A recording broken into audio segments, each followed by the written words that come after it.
Dumelang mapara le maparakadi. The weekend is fast approaching, and that can only mean you are watching Mzanzi Fundiz, your favorite TV when it comes to football-related matters. La Mzanzi.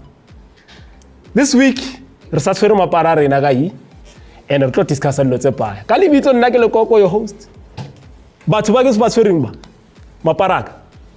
Lufuno, SC, I hope o buile SC la wa last week. Ka batla SC o mo mpya man. Wa last week, ke SC wa last week or ko mo mpya. Cox so sharp. Ke grand wena. Hi, ke top, ke felletse. 2025. Ke batla SC wa 2020. Wa disha ke strike. Yeah, SC wa 2020. Ke enka, o Lukisa. Well, a lot has happened this week. Jaden Adams finally securing that move all the way to Sundowns. There's a lollipop that's flowing all the way to Naturena. Speaking of Naturena, walkie-talkie football. Ribono it is 3 points. Gentlemen, a lot has happened this week. But Appollis, man. Appollis. Let's have a chat about that one. You know, you look at Coach Puti, the way in which that they applied that match. The shots on target when they were playing against Sundowns. Same thing first half. They managed to reduce, Kevin Hunt's team to minimum. What's Coach Puti? Some of the accolades. Yeah, no, Coach Puti's quality. Né? He understands his team, and he plays his team to the advantage of his team. You know, the players understand his philosophy. How they play every week in out, they play exactly the same. They can either go wide or they can pierce you straight. They can play combination football. They can also play counter-attack football. They are they've got a variety in their games. They can adjust on how they play. But I can tell you, Appollis, it's a Bafana international. That's what you expect from such kind of players. It's clinical. And we'll get into Appollis SC, Arbueka, Coach Puti, because you look at how it is that for every match, they exploit the weaknesses of the opponents, or rather the strength of the opponent, and they look at that and they nullify you to nothing.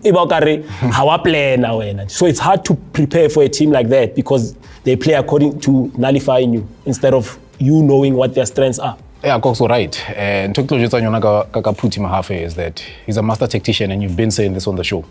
And we cannot walk away without looking at the aspects of football. If you want to go narrow and wide, he's there. You want to go central, umola, final third, umnat. And there's one thing that I love about that coach. He sticks to his guns. There's a captain that he plays go center back, Nikan.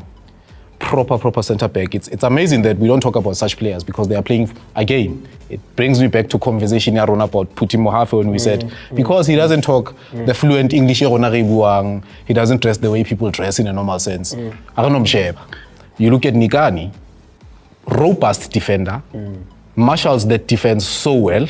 Look at where Polokwane City is currently. And last week I spoke about improving a team. And when we talk about improving a team, that's what we need to see. At some point in Ebalwansana, the Kaizer Chiefs is somewhere more class. And right now they find themselves there. And I hope towards season and we'll see them battle in that space, which is a good thing. Phuti Mohafe, master tactician. Let's give credit to the chairman and the board of Polokwane to stuck with Puti. Because a lot of people when Lekoko left, we gave a lot of credit to Lekoko of the work that was happening in Polokwane. And we forget to really look at what Puti did after that, to maintain and really, mold a team that is very hard to beat in Polokwane. You're never going to beat them in Polokwane. They've got a big record in Polokwane. They don't lose games easily in Polokwane. You can get them away. Yeah, you can get them away. And they don't use the new Polokwane. So that they can beat you nicely there. Because they've mastered to play their football in that stadium. So they congest you, and then they frustrate you, and then they punish you. So, but what also that we need to look at when you look at Puti, you must listen after the games. He speaks football, straight football. He will tell you football, what they did right, what they did wrong, what the opposition did right, what the opposition did not do right, and of course, why they punished the opposition. He speaks good football. Just to interject, Cox, sorry. And also, Talafuno mentions crediting management Polokwane City. He's right when we say that, because you look at the bench again, it tells you they have this trust in South Africans, and which is a good thing. And in separate conversations from the screen, we talk about these guys that are in the background that are not spoken about. You go to so many teams in the league, you find them. And Polokwane City has said, we'll stick to South Africans. And you look at most of their coaches, they've been South African and they've been African, which is a good thing. All right, we cannot give credit to Coach Puti without mentioning another coach that has come in, stabilized the team that wasn't doing well, which is Coach Muhsin Ertugral. Cape Town City, they seem to have been stable. 3 out of those matches, the 4, there's one that they lost. But you can forgive them, man. And considering the type of opponents that he's played, is there something there? Will they decide against making him the technical director?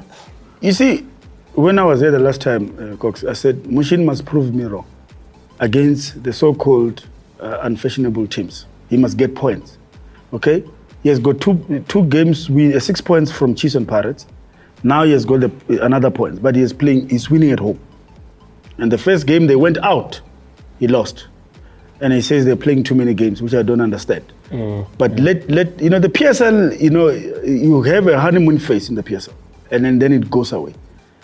So far, so good for Mushin. Let's see. But honeymoon phase, SC, I'd argue and say he knows the league, so it won't necessarily be honeymoon phase. You know, when you're new and the new broom sweeping cleaner? Yeah, 100%, Cox. When you talk of honeymoon phase, of course, you have to look at where he's been and Unanza is in the background. He's been improving himself. And for sure, he's been in South Africa for quite some time. As you are saying, he knows the league, he knows the players. And you look at the men he put up front. He trusted the guy and say, Sokoa, took position. He's got 2 goals and he's doing amazing. He's got Mokocho in the team who's marshalling in the midfield so nicely. And it tells you this guy, he's got a team as structured. Right, structured team he has. Structured panel I have. So make sure that you come back or rest or do a structured opinion about what it is that we're going to be talking about South African football. Mzanzi Fundiz is still your choice, second half.